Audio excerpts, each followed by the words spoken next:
Dan ini kita banyak bicara tentang mempersiapkan diri, ya. Karena mempersiapkan diri itu sesuatu yang sangat penting, ya, seperti orang nabung. Kenapa orang nabung? Menabung dikatakan penting itu kenapa? Karena untuk mempersiapkan hari depan. Ya.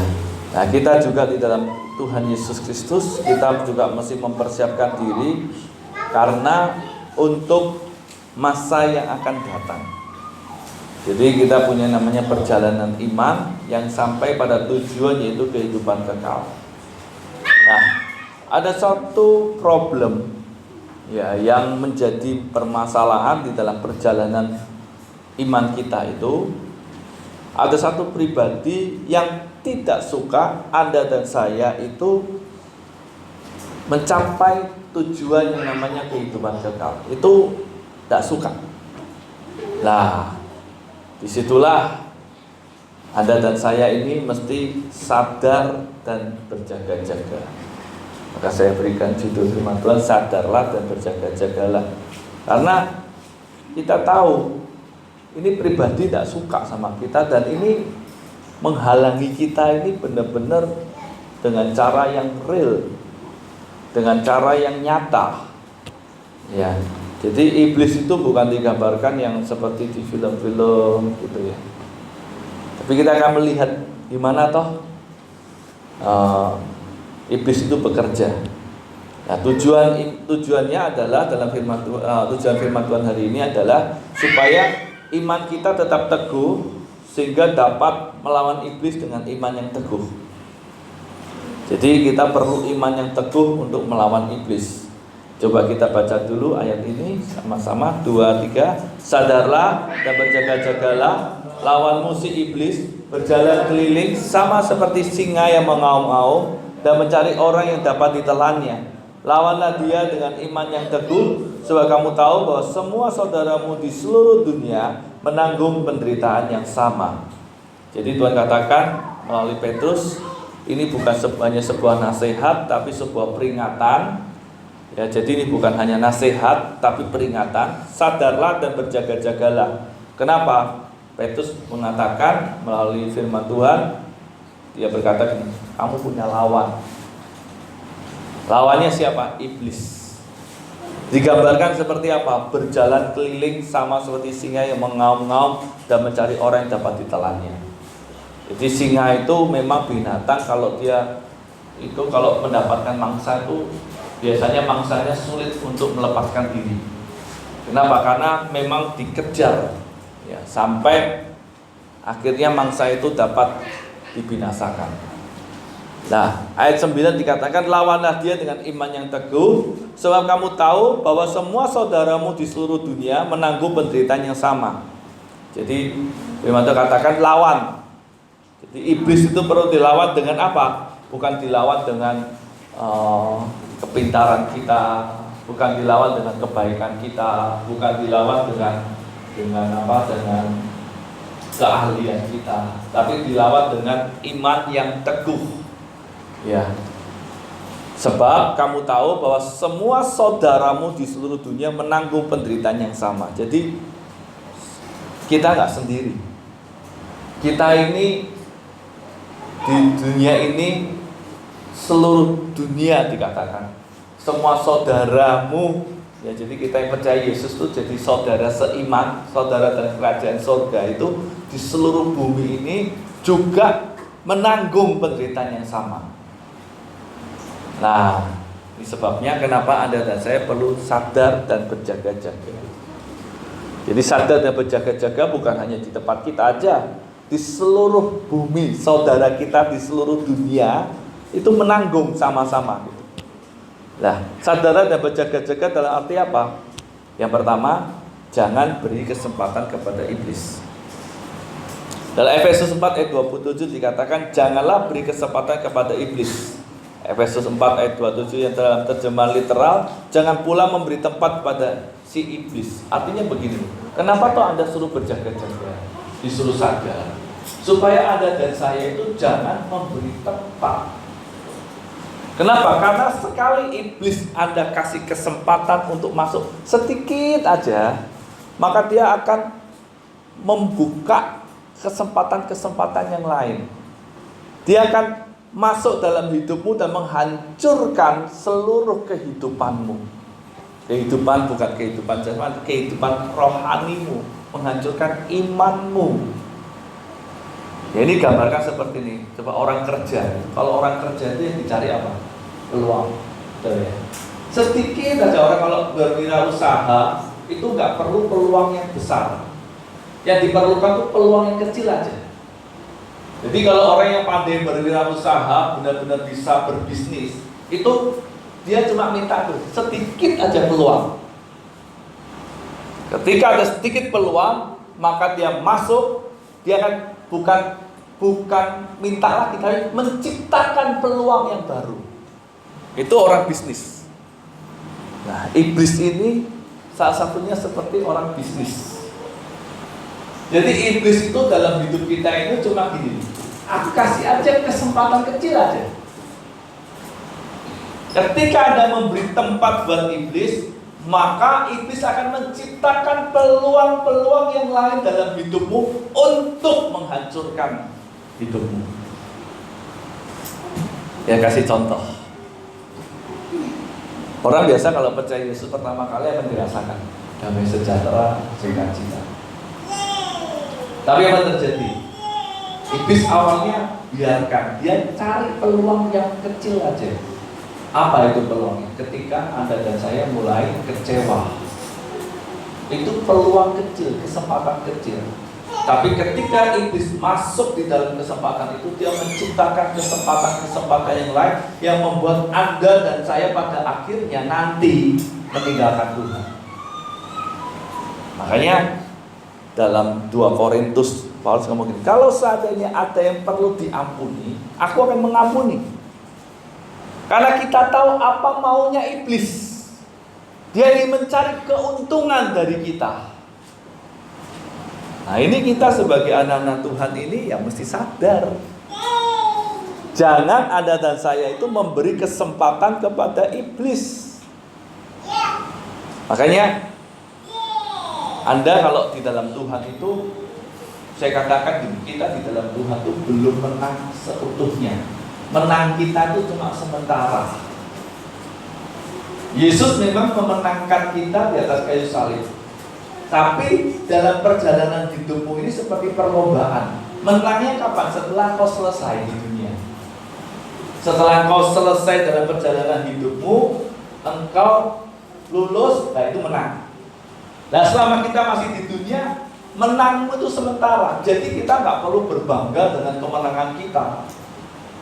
Kenapa? Karena iblis itu tidak tinggal diam. Nah, dikatakan iblis seperti singa, dia aktif. Dia nggak akan tinggal diam. Dia tidak akan berdiam diri pasif melihat kemenangan kita yang di dunia ini. Kenapa? Karena dia tahu dia masih punya kesempatan untuk menghancurkan, untuk menundukkan, untuk menjatuhkan kita.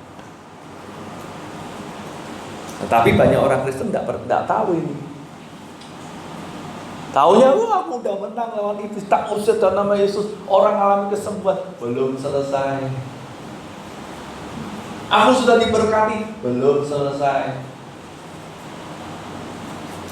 Nah, saya lihat di Alkitab ada sebuah kisah daripada Tuhan Yesus sendiri waktu dia dicobai di padang gurun. Hari itu dia dicobai batu jadi roti, dia lulus. Dia berkata hidup itu bukan dari roti saja, tapi dari perkataan Allah. Dia lulus di atas gunungan kayu suci, dia suruh menerjunkan diri, jatuhkan diri, tapi dia berkata jangan mencobai Tuhan Allahmu.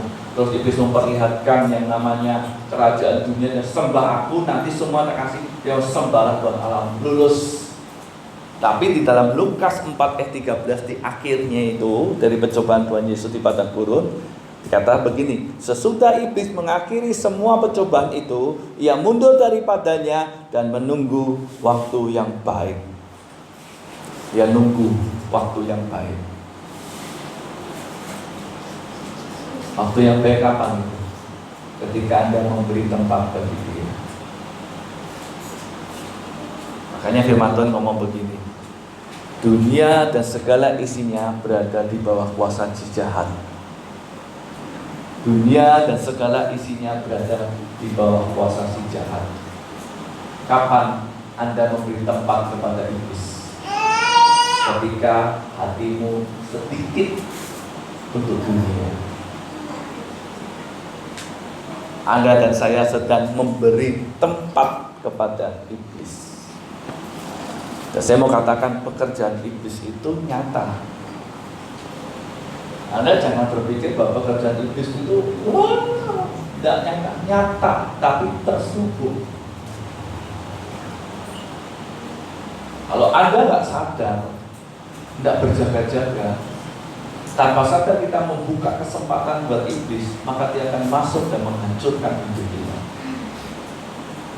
Dan ini sangat berbahaya.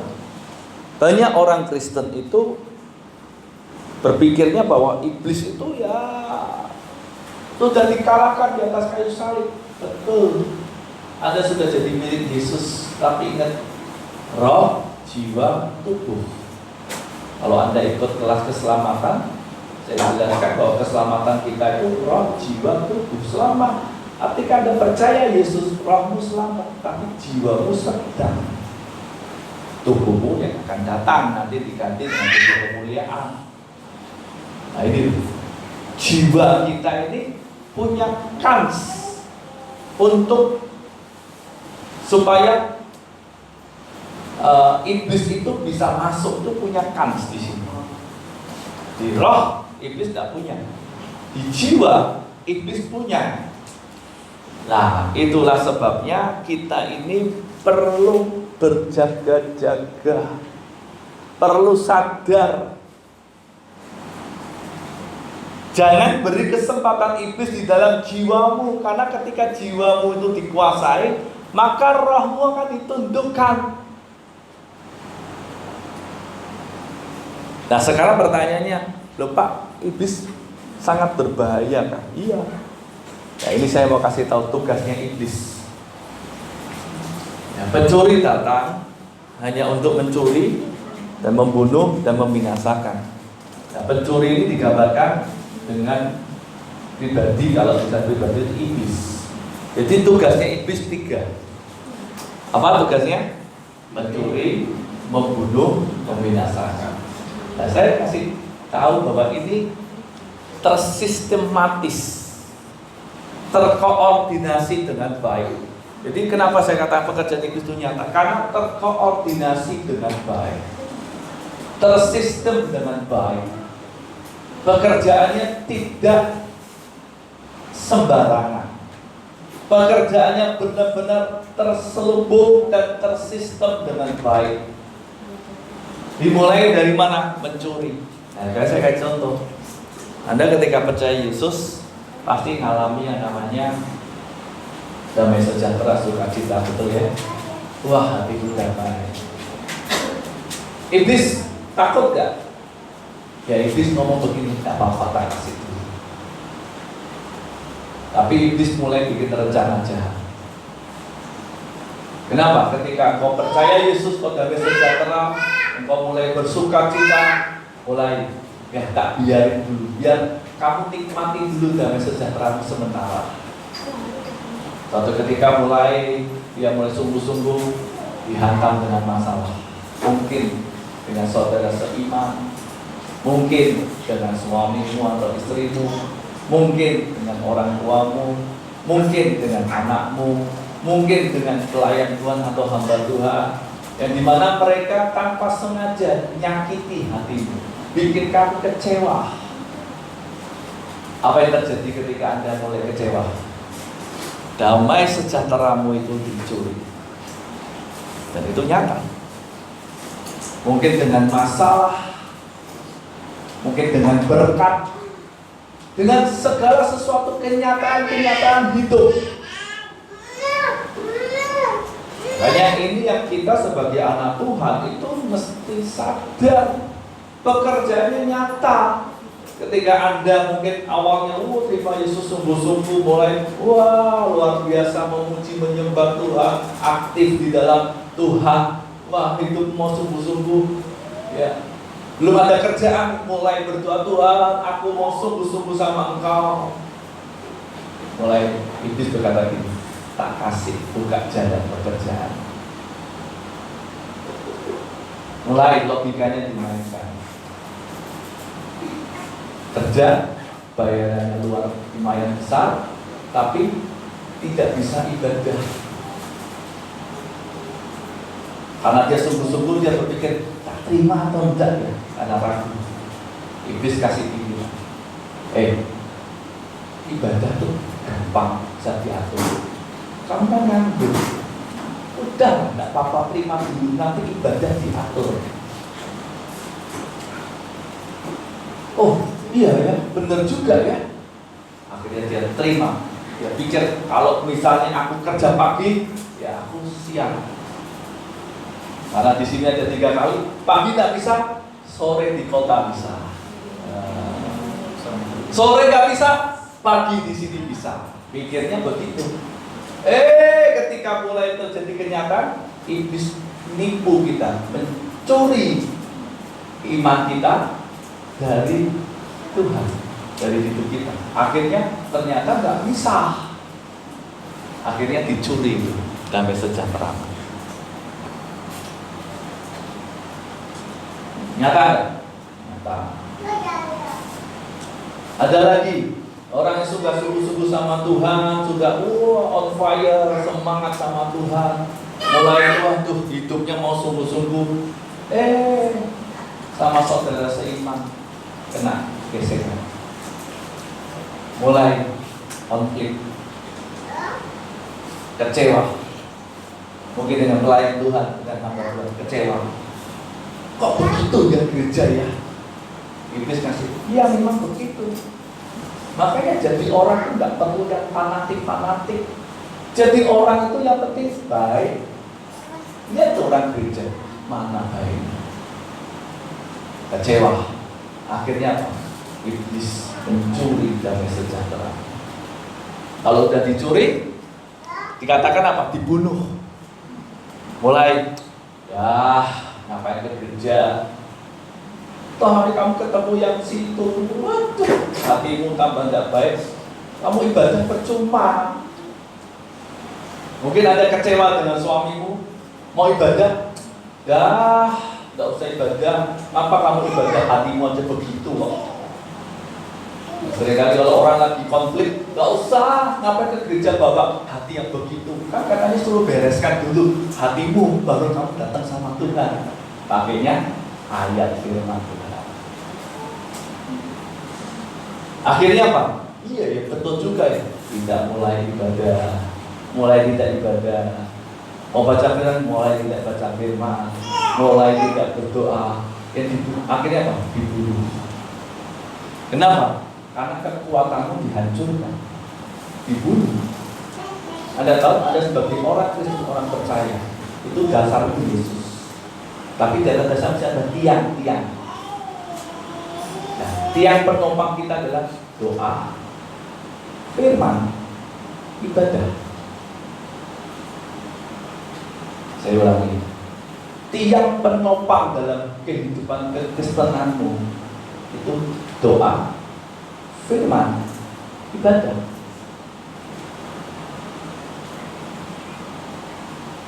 Yang dihancurkan iblis apa?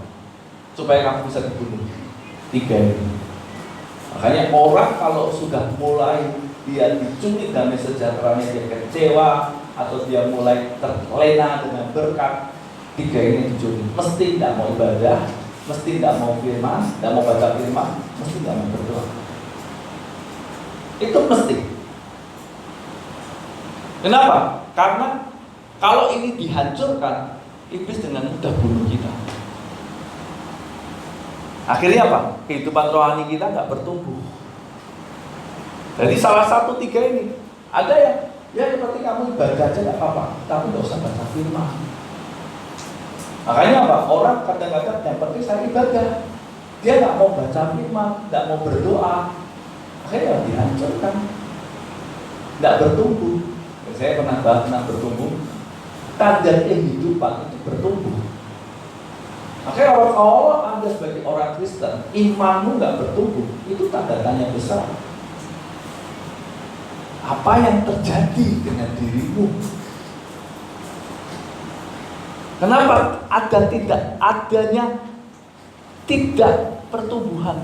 Pertumbuhanmu kenapa nggak tumbuh imanmu ini? Kenapa kok berhenti? Nah, itu ada tanda tanya besar. Kenapa? Jangan-jangan Anda sudah dicuri dan dibunuh. Ngalami apa? Kematian secara rohani. Loh Pak, kematian rohani gimana? Masih bisa ibadah? Bisa. Ibadah masih bisa, tapi hanya sekedar rutinitas. Biasanya masih ibadah, tapi sudah nggak baca firman, sudah nggak mau berdoa. Itu sebenarnya tanda-tanda kematian.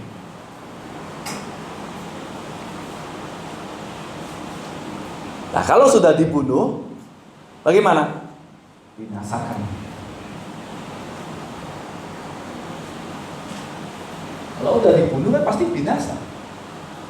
Makanya banyak orang Kristen ke gereja rajin, tapi nggak mau 2 hari baca firman doa. Ya dia akan terus dalam dosa terus.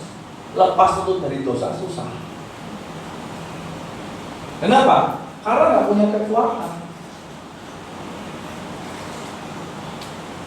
Ya, jadi ini cara iblis, tugasnya iblis. Maka dari itu iblis punya julukan. Jadi iblis itu punya label, julukan. Ya. Iblislah yang jadi bapamu dan kamu ingin melakukan keinginan-keinginan bapamu. Ia adalah pembunuh manusia sejak semula. Julukannya iblis pertama apa? Pembunuh. Pembunuh siapa? Khusus.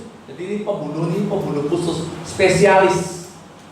Jadi kalau ada pembunuh sembarangan, ini pembunuhnya spesialis. Pembunuh siapa? Pembunuh manusia. Nah, jadi iblis itu spesialis pembunuh. Pembunuh apa? Pembunuh manusia. Di sini semua manusia, amin. Nah, berarti sasarannya iblis. Halo, sadar enggak? Masih tidak mau berdoa membaca firman. Iblis siap membunuh Anda dan saya. Karena ini memang julukannya, labelnya pembunuh manusia sejak semula.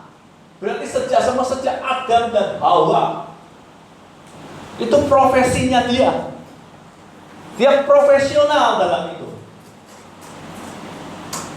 Makanya kalau ada orang yang meremehkan iblis, aku menang dalam Yesus. Dia nggak tahu iblis itu pembunuh manusia. Menangmu kan di dunia cuma sementara. Dia tunggu waktu yang baik untuk bunuh kamu. Yang kedua dikatakan dan tidak hidup dalam kebenaran, sebab di dalamnya tidak ada kebenaran. Apabila yang berkata dusta, ia berkata atas kehendaknya sendiri, sebab ia adalah pendusta dan bapak segala dusta. Yang kedua labelnya dia, julukannya dia, pendusta. Sudah pembunuh, pendusta. Bahkan dijuluki bapak segala dusta. Jadi caranya iblis bunuh kita gimana? Simpel. Dustai kita aja. Makanya kalau Anda mau hidup benar, hidup dalam kebenaran, selalu ada namanya suara iblis. Apa kamu benar? Buat apa? Suami mau begitu, istri mau begitu. Apa kamu mau benar? Suara dusta itu akan dimunculkan. Itu supaya apa? Dia bisa bunuh kamu, Anda dan saya. Apa kamu ngampuni? Orang kayak gitu diampuni, rugi kamu. Iblis itu kalau ngasih kebenaran itu sebagian. Jadi kebenarannya yang diberikan oleh iblis sebagian. Sebagian lagi adalah dusta. Kasih contoh zaman ini Adam dan Hawa. Hawa waktu jalan-jalan dia lihat pohon pengatatan baik dan buruk. Iblis ngomong, Menurutmu ini apa toh? Ini pohon pengetahuan buruk. Apa kata Tuhan? Oh, tidak boleh dimakan, nanti mati. Iblis kasih kebenaran. Kalau kamu makan, nanti kamu akan seperti Tuhan, bisa membedakan yang baik dan jahat. Betul tidak? Betul, memang itu betul. Tapi lupa, dia hanya sebagian. Dia nggak nyampe gini. Jangan kamu makan, kalau kamu makan, kamu akan dibunuh, mati. Kamu akan mati kalau makan itu. Iblis nyampaikannya yang sebagian. Ya kita kadang-kadang begitu. Gak apa-apa. Baca Alkitab tuh udah, yang penting kan hidupmu. Buat apa baca kalau kamu gak praktekkan? Tapi kadang kita dibohongi iblis sebagainya. Benar, ya benar. Tapi kalau Anda gak baca, gimana Anda bisa praktekkan?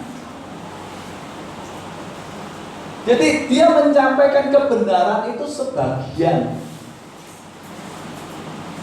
Gak usah ibadah, gak apa-apa. Tubuhmu kan bait suci Roh Kudus, rumah Allah. Ibadah itu ya dirimu. Dia menyampaikan satu kebenaran sebagian. Dia nggak sampaikan, jangan menjauhi pertemuan-pertemuan ibadahmu. Kuduskanlah hari Sabat. Anda tahu kenapa di China itu begitu luar biasa? Karena mereka itu orang-orang Kristen di sana. Itu walaupun harus sembunyi-sembunyi, mereka bawaan mereka itu kumpul, mereka sama-sama doa, sama-sama mulai menyelidiki firman. Iman mereka berkobar-kobar. Ini tugasnya iblis, julukannya begitu. Makanya Anda dan saya itu mesti sadar, ini pekerjaannya nyata ini. Pekerjaannya sangat nyata. Untuk apa? Untuk mencuri, membunuh, membinasakan. Itu tugasnya karena dia pembunuh manusia. Cara kerjanya bagaimana? Dengan tipu muslihat. Anda tahu tipu muslihat? Dalam bahasa lain dikatakan dalam Efesus 6 ayat 11, dengan siasat-siasat yang licik, dengan rencana licik. Nah, rencana liciknya bagaimana? Dia pakai umpan. Kalau anak-anak, kalau Anda punya anak ini, ada anak-anak gini. Kalau orang nyulik anak, gimana caranya?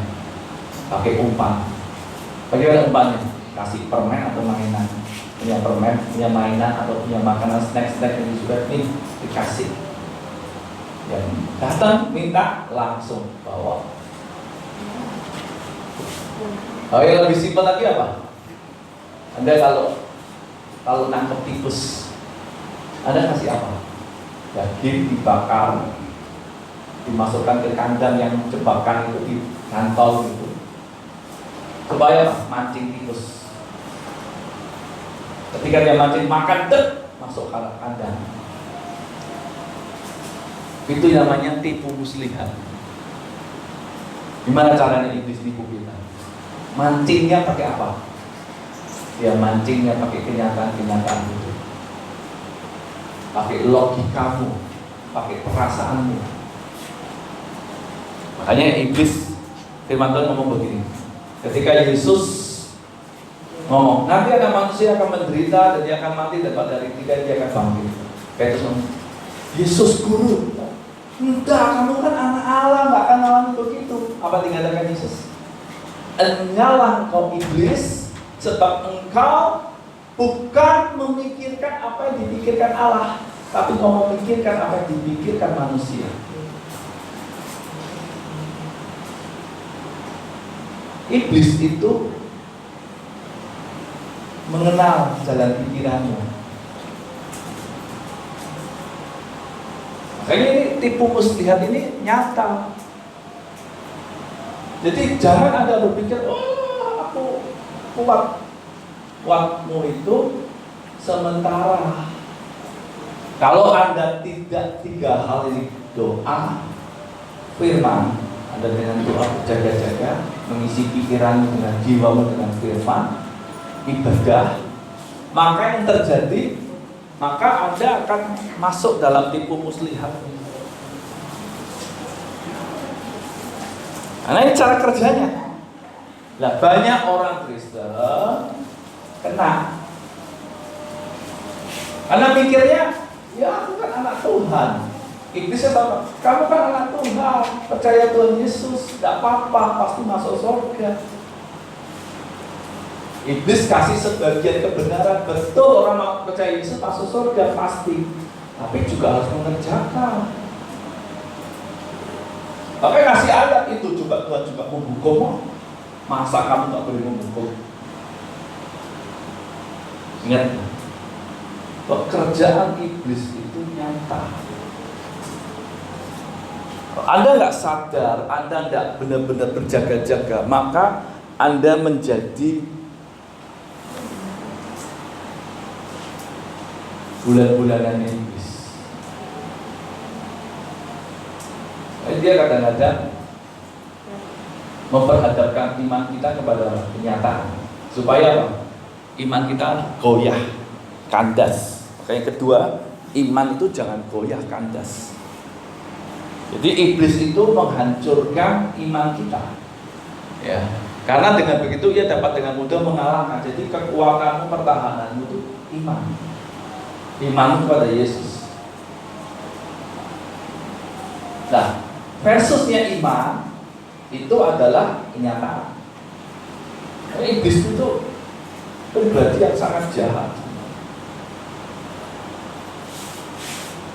Dia akan menggunakan seluruh kekuatannya untuk menghancurkan iman kita. Dia pakai kenyataan-kenyataan. Apapun itu kenyataan, mau berkat, mau penderitaan, itu kenyataan. Mau sakit penyakit, kayak ada sakit penyakit yang diberi untuk melalui iblis berikan itu untuk supaya imanmu hancur. Ada orang yang karena berkat dihancurkan. Ada orang karena penderitaan dihancurkan. Jadi Tuhan mau pakai segala situasi kondisi dalam hidupmu untuk meningkatkan kualitas imanmu. Tapi iblis memakai itu untuk menghancurkan. Ya, kalau Anda perhatikan Ayub, Tuhan mengizinkan iblis untuk menjamah Ayub. Kenapa? Tujuannya supaya Ayub ini punya kualitas iman. Tapi iblis mau menghancurkan imannya Ayub. Caranya bagaimana? Pakai istrinya. Waktu Ayub malam penderitaan sudah benar-benar waduh terpuruk. Kutuk kita, Pak Allahmu, mana Allahmu itu? Katanya Maha Kuasa, buktinya mana? Ayo. Terus teman-teman sahabatnya, orang sudah terpuruk, menderita, malah dituduh, kamu mesti berdosa. Kamu mesti melakukan perbuatan yang jahat. Waduh. Iblis pakai. Makanya ketika Anda mau sungguh-sungguh, itu selalu tantangan. Kenapa? Karena memang begitu. Iblis tidak mau Anda sungguh-sungguh. Anda boleh jadi Kristen, tapi jangan harap bersungguh-sungguh. Anda boleh jadi Kristen, no problem.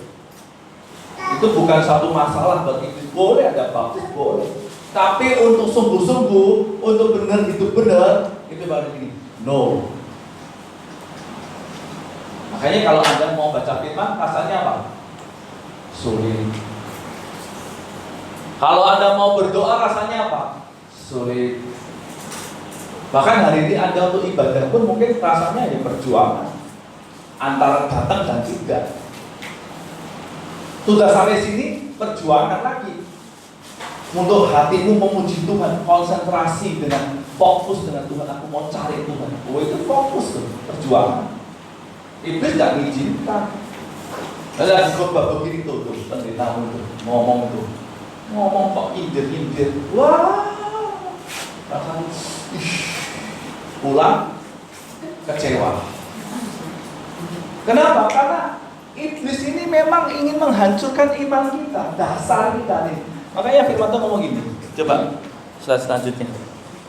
Iman adalah dasar dari segala sesuatu yang kita harapkan dan bukti dari segala sesuatu yang tidak kita lihat. Ini loh. Iman itu adalah dasar dari segala sesuatu yang kita harapkan dan bukti dari segala sesuatu yang tidak kita lihat. Jadi iman itu dasarmu itu. Nah, gimana supaya bisa hancur? Ya, hancurkan aja dasarnya. Orang kalau bangunan ini, bangunan tinggi itu, kalau mau menghancurkan ya hancurkan dasarnya aja. Pohon itu kalau supaya nggak tumbuh, babat akarnya aja, pasti nggak tumbuh, pasti mati kok. Jadi iblis itu hancurkan iman kita, dasar kita, sehingga nggak punya pengharapan lagi, sehingga nggak percaya Tuhan lagi. Percaya pada siapa? Logika kita. Percaya pada siapa? Perasaan kita. Makanya ketika orang itu mulai misalnya dalam kondisi dia diberkati, itu kalau dihancurkan, dia mulai pakai, ya nggak apa-apa, kan toh aku masih bisa melakukan yang lain. Yang penting kan aku bisa memberi kepada Tuhan, dialihkan. Yang penting kan hidupku masih baik, benar kelihatannya, tapi itu dialihkan. Supaya apa? Dasar imanmu ini, imanmu sebagai dasar ini dihancurkan. Kalau udah hancur mau apa? Mau tumbuh. Orang kalau sudah hancur mau bangun lagi, jatuh bangun lagi, iblis tahu lebih sulit dibandingkan ketika orang itu dari awal membangun. Itu ada yang ahli bangun, coba nih dihancurkan bangun lagi 2 sampai 3 kali bekerja. Waktunya lebih lama dibandingkan membangun awal, kosong. Nah, ini cara kerja iblis. Dia hancurkan, karena iblis tahu kalau kamu sudah jatuh, sudah rubuh, imanmu sudah goyah, iman sudah kandas, kamu akan kewalahan untuk bisa bangkit. Makanya iblis hancurkan.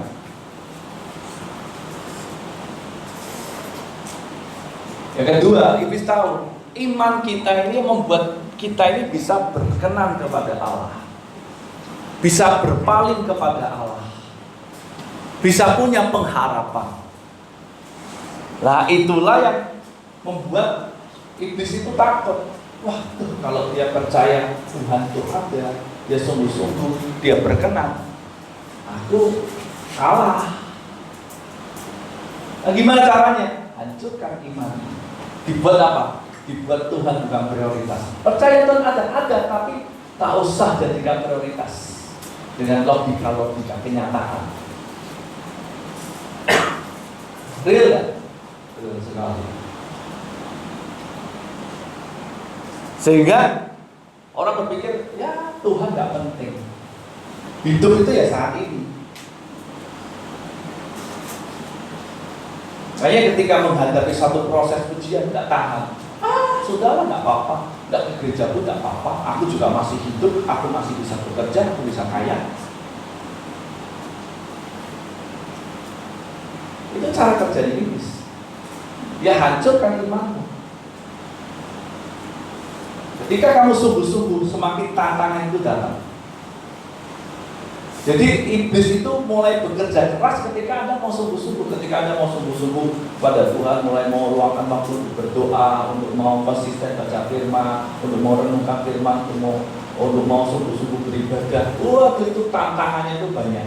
Nanti mendadak, suaminya atau istrinya bisa, waduh, kayak orang kesetanan. Nanti mendadak, muncul masalah yang tidak terduga. Lagi mau baca firman, mau sungguh-sungguh, biasanya kalau tidak sungguh-sungguh baca firman tidak ada yang ganggu. Ketika mau sungguh-sungguh, ada aja. Kenapa? Karena memang ini caranya supaya imanmu jangan bertumbuh, supaya imanmu jangan teguh. Dan itu nyata, Pak, Bu. Itu nyata. Anda mesti sadar. Karena orang kadang nggak sadar, mikirnya nggak apa-apa. Anda tahu di dalam kekristenan itu bukan percaya roh setan, jin ini, roh kuntilanak bukan. Tapi apa? Roh marah. Apalagi roh zina. Ada namanya roh game. Nah, jangan pikir yang suka main game ini hati-hati. Kenapa orang bisa main kayak game bisa sampai orang tingkatan? Ada satu kisah, ini kisah nyata. Ada yang main game online. Tidak sengaja kabel wifi-nya kesenggol, lepas, mati. Marah dia, ambil apapun barang yang kebetulan bisa ada barang benda tajam, dia ambil, dia bunuh itu satu keluarga. Habis itu dia cabung lagi, dia main lagi. Ini kisah nyata. Akhirnya polisi datang, tunggu, saya selesaikan dulu. Gila. Itu kisah nyata loh. Karena itu ada roh. Jadi kalau di dalam Kristen itu bukan roh kuntilanak, roh ini itu basi. Rohnya yang apa? Yang menguasai dirimu itu. Ada yang namanya roh amarah, roh persinahan, roh percabulan. Yesus kalau ngusir apa? Unclean spirit, roh najis. Bukan ini, bukan roh penguasa ini, bukan. Unclean spirit, roh najis. Jadi kita mesti sadar di sini. Iblis itu menghancurkan kita itu bukan dengan kalau Anda dilihatin setan, tuh malah Anda itu masuk sungguh berdoa. Wah, dan setan doanya sungguh. Tapi kalau dengan kesukaan duniawimu, itu iblis berkuasa di situ untuk menghancurkan imanmu, merobohkan imanmu itu bukan dari luar, tapi dari dalam. Anda tahu merobohkan sesuatu kalau dari dalam seperti ini, kalau internet, kalau laptop ini, hancurkan sistemnya laptop dari mana? Dari dalam. Anda pukul itu laptop, tutup. Saya ambil hard disknya masih bisa dipakai. Betul tidak? Masih bisa dipakai. Laptop boleh hancur, tapi hard disknya masih ada. Gimana hancurkan dalamnya? Sistem itu supaya bisa digunakan mendadak mati total. Kasih virus, masukkan virus di dalam, mesti mati. Nah, ini caranya iblis. Makanya dia berupa apa? Rohnya itu bukan roh yang di luar, roh yang di dalam dirimu yang berkuasa. Amarah, persinahan, najis, percabulan, roh duniawi. Itu kan yang di dalam, berkuasanya di dalam.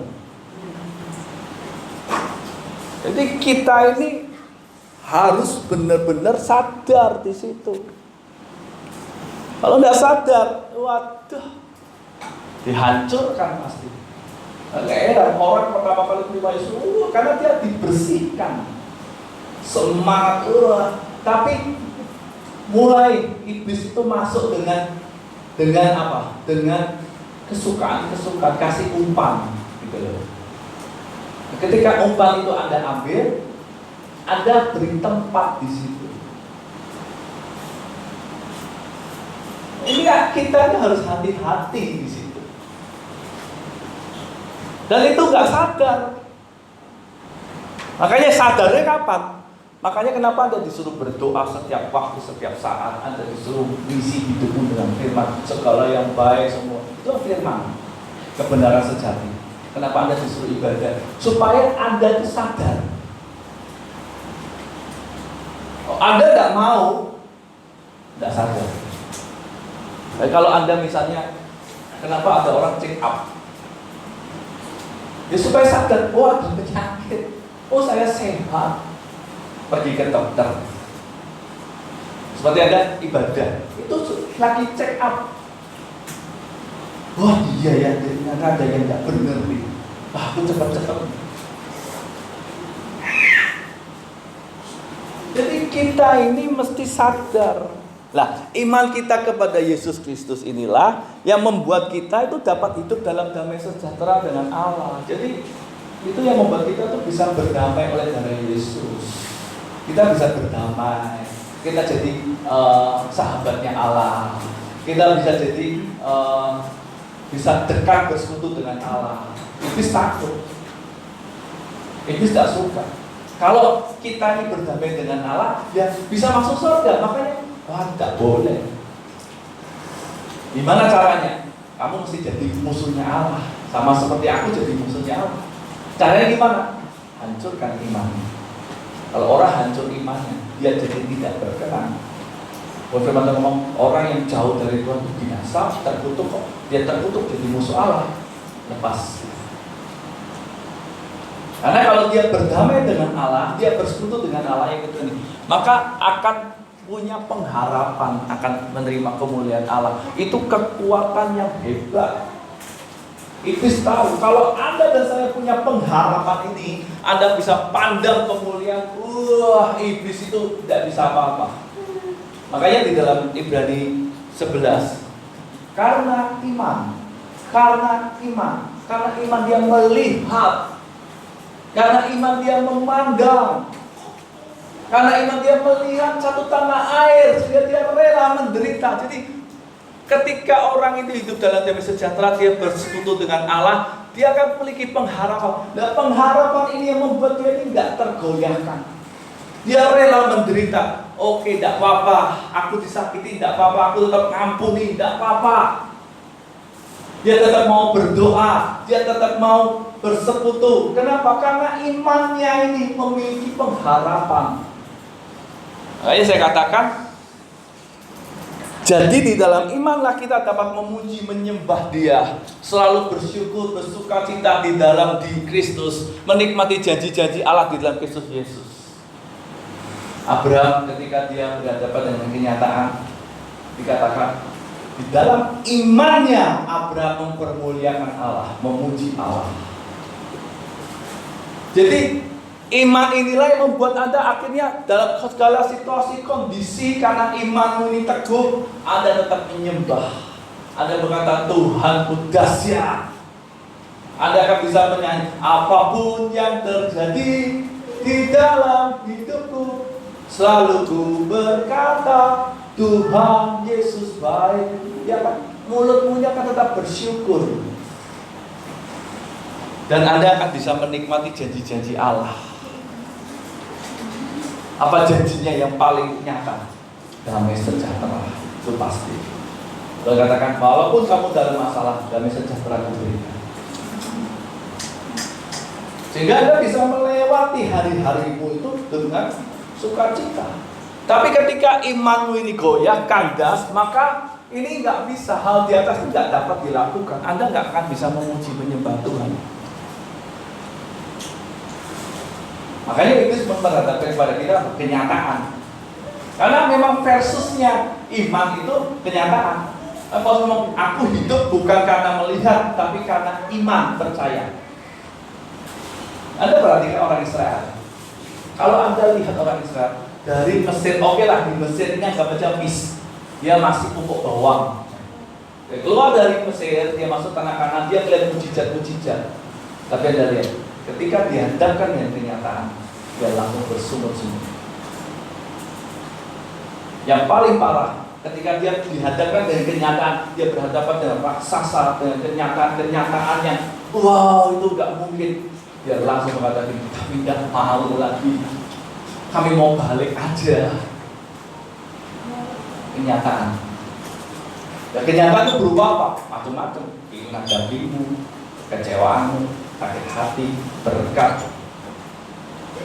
Apalagi mungkin ada sakit, ada yang namanya terluka.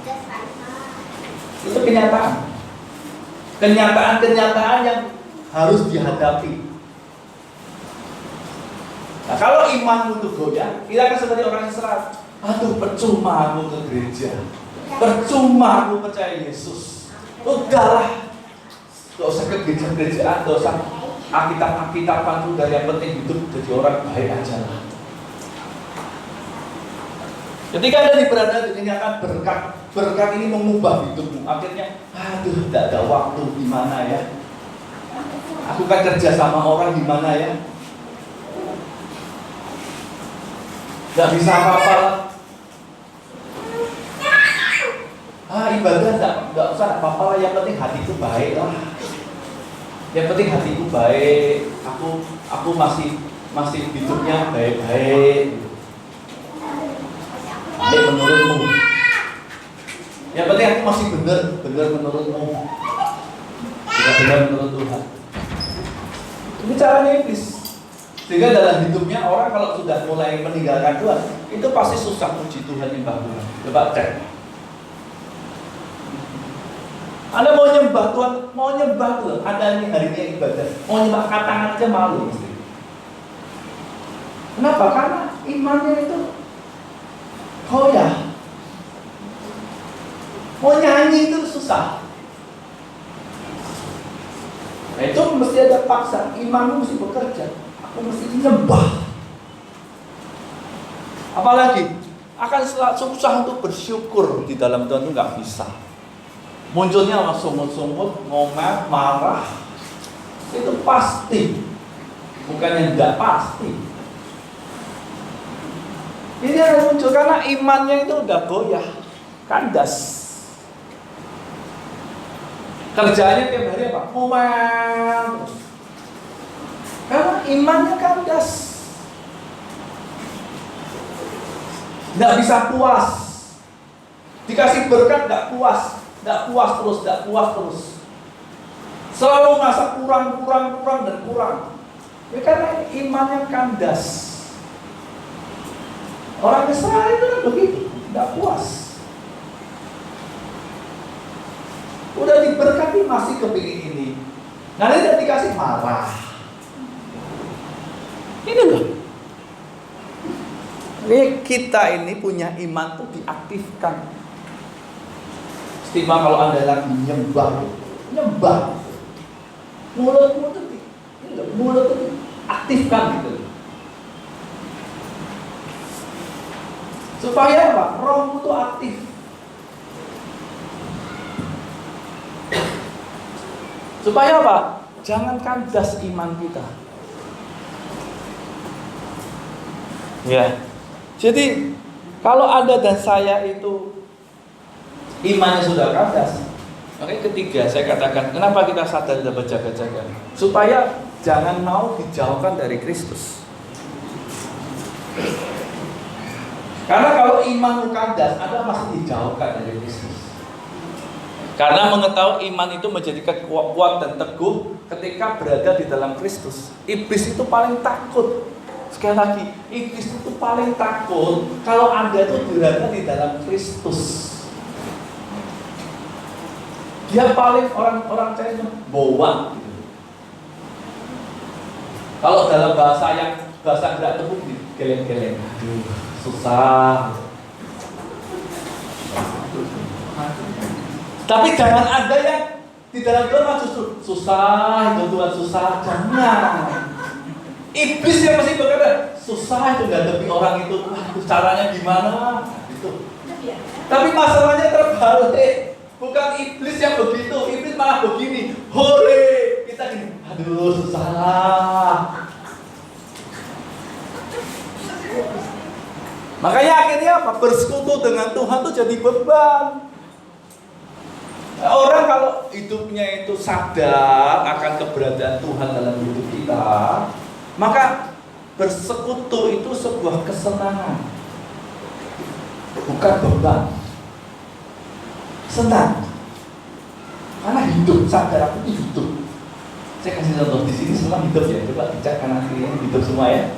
Nah, saya tanya, makan itu sebuah paksaan, beban atau kesenangan? Senang. Orang tidak makan itu kalau pagi lapar, mau nasi putih sama garam, senang. Kenapa? Lapar.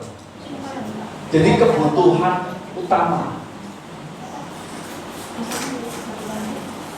Ya, orang hidup pasti butuh minum karena dahaga. Minum itu terpaksa, beban atau kesenangan? Senang. Orang minum, saya haus, saya mesti minum. tapi tidak ada air minumnya.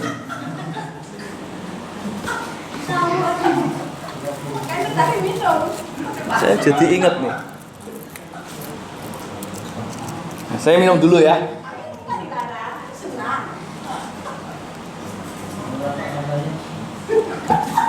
Enak. Ada orang hidup, Pak, saya bosan makan, bosan minum, saya tidak mau lagi makan, tidak mau minum. Itu orang itu mati. Orang gila itu, segila-gilanya orang masih mau makan dan minum. Betul nggak? Mesti dikasih makan, makan, kasih minum, minum. Karena apa? Hidup. Nah, kita ini kalau jauh dari Tuhan itu akan jadi beban. Kalau Anda bersekutu dengan Tuhan itu jadi beban karena nggak sadar kalau aku ini hidup, aku ini perlu Tuhan. Nggak sadar bahwa aku ini sebenarnya sedang dibawa kepada kemuliaan. Nggak sadar. Anda kalau ikut kelas keselamatan itu tentang penebusan itu, waduh. Tuhan itu bawa Anda kepada kemuliaan. Jadi bersekutu itu sebuah kesenangan, sebuah kebutuhan. Kenapa? Karena Anda sadar. Makanya orang hidup itu kan makan, minum, dan tempat bernaung. Betul ya? Anda dan saya ketika Anda itu sadar, Anda itu mengerti dengan benar, baca firman, merenungkan, berdoa, ibadah, itu bukan beban. Justru itu adalah sebuah kesenangan. Daud ngomong ini, hatiku bersuka cita ketika aku mau ke rumah Allah. Kenapa? Karena dia sadar aku butuh. Jadi kalau Anda sebagai orang Kristen disuruh baca firman susah, disuruh berdoa susah, ibadah susah, tanda tanya Anda ini hidup atau mati. Karena orang yang sudah mati itu, coba orang mati, coba Anda kalau datang ke orang mati kasih makan lah. Makan enggak? Enggak bisa makan. Dikasih minum, minum enggak? Enggak bisa minum. Dimasak peti mati bisa komplain enggak? Enggak bisa. Kenapa? Karena mati. Lah kita kalau disuruh baca firman aja susah, tidak mau. Berdoa tidak mau, bersekutu dengan Tuhan tidak mau. Jadi kondisi kerohanian ini sebenarnya adalah kondisi titik koma. Karena masih mau ibadah kan, masih koma. Dan nunggu mati. Kenapa? Karena iblis pasti hantam. Itu pasti. Saya beberapa hari ini tertarik dengan rusa. Anda tahu rusa itu kalau dia ini mulai dahaga dia akan mengeluarkan atau dalam kondisi ketakutan dia akan mengeluarkan bau. Ya bau itu sangat dikenali oleh pemangsa-pemangsanya. Jadi kalau dia mengeluarkan bau itu pemangsanya tahu benar. Dan caranya bagaimana supaya bau itu hilang? Dia harus cari sungai yang berair, dia harus mencelupkan dirinya di situ. Dia mesti berendam di situ. Makanya rusa itu bisa renang. Anda tahu maksudnya apa? Kalau kamu, Anda dan saya itu tidak mau bersekutu dengan Tuhan, Anda akan mengeluarkan bau kedagingan, bau dosa yang iblis itu tahu. Wah ini mangsa, aku siap untuk hantam. Makanya tanpa orang kalau sudah nggak bersekutu dengan Tuhan, itu tiba-tiba tidak butuh, tidak terjadi beruntang, tiba-tiba bisa marah-marah, tiba-tiba bisa waduh berbuat tidak benar, tiba-tiba punya pikiran tidak benar. Kenapa? Karena tidak bersekutu. Makanya kita itu perlu bersekutu karena kita sadar. Jadi Bapak Ibu Saudara, maaf kata, kalau Anda tidak mau bersekutu dengan Tuhan, maka iblis tanda petik itu ambil alih itu.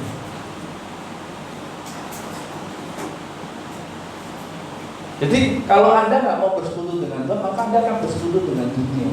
Jadi katakan dunia dan segala isinya berada di bawah kuasa si jahat. Itu jelas.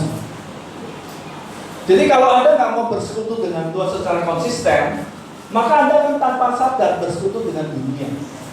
Kalau Anda bersekutu dengan dunia, Anda bersekutu dengan siapa? Si jahat. Makanya jadi pikirannya pikiran duniawi, perasaannya duniawi, semuanya logika duniawi, logika manusia, kehidupannya kehidupan duniawi. Kenapa? Karena dia bersekutunya dengan dunia. Makanya kita ini sebagai anak-anak Tuhan mesti sadar, berjaga-jaga supaya jangan mau dijauhkan dari Kristus. Karena iblis itu pakai umpan. Anda masih ingat drama musikal yang pakai baju putih terus iblis godain, bajunya lepas satu begini satu tangan, bahwa dilepas hitam jadi hitam, menjadi hitam semua. Itu dijauhkan. Ya, jadi saya rindu setiap kita, yuk sadar, berjaga-jaga. Jangan anggap remeh. Ingat sekali lagi, kegerakan iblis itu, pekerjaan iblis itu nyata. Bukan tidak nyata, nyata. Saya selama saya melayani, saya banyak mengamati, baik dalam kehidupan pribadi saya, dalam kehidupan orang lain, saya banyak mengamati. Jadi, sadar, berjaga-jaga, supaya iblis itu nggak nelen kita. Ya. Nah, coba kita baca ayat ini sama-sama. 2, 3.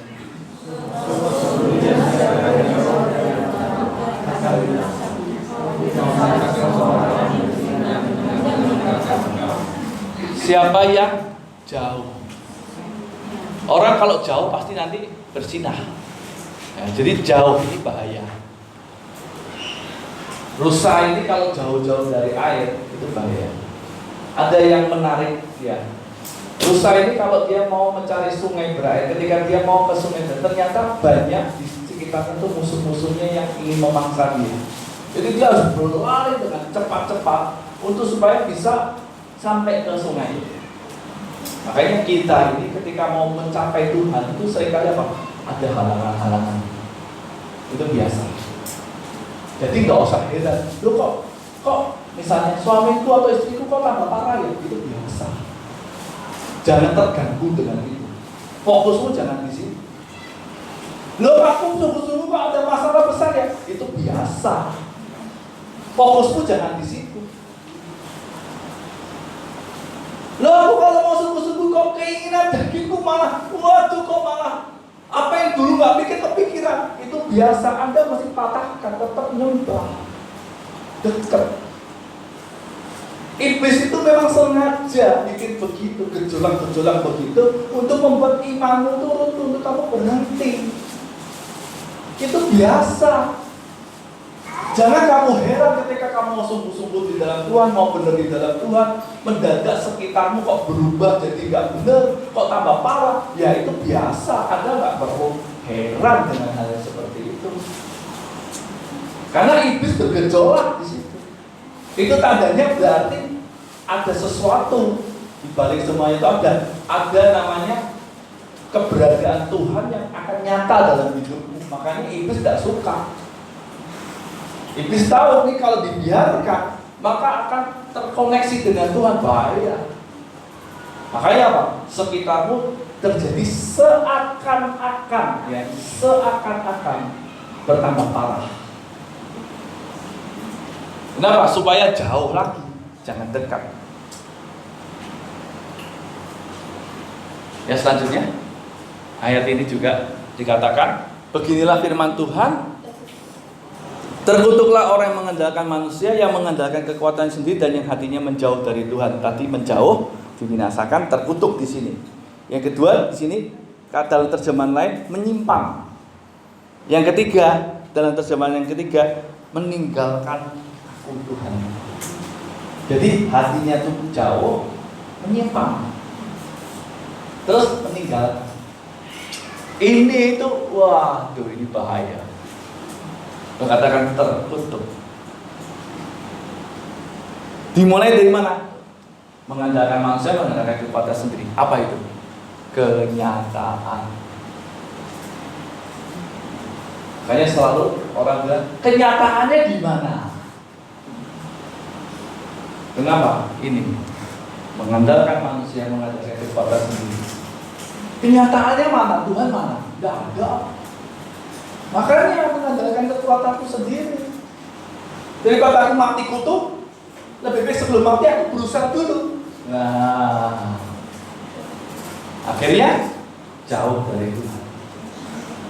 Itu cara kerja iblis. Saya berharap setiap kita lewat firman Tuhan ini sadar, berjaga-jaga. Jadi Anda nggak perlu takut dengan hal-hal yang begitu, masalah-masalah dalam hidup. Yang perlu Anda takuti adalah jangan sampai lewat masalah aku jauh dari Tuhan. Itu yang perlu Anda takuti. Tapi kalau Anda punya masalah, Anda tetap nyembah, memuji Tuhan, Anda tetap mau isi pikiran dengan firman, jangan takut, Tuhan akan nyatakan janjinya dalam hidupmu. Amin. Berarti tergantung siapa? Tergantung kita. Ya, mari kita datang kepada Tuhan.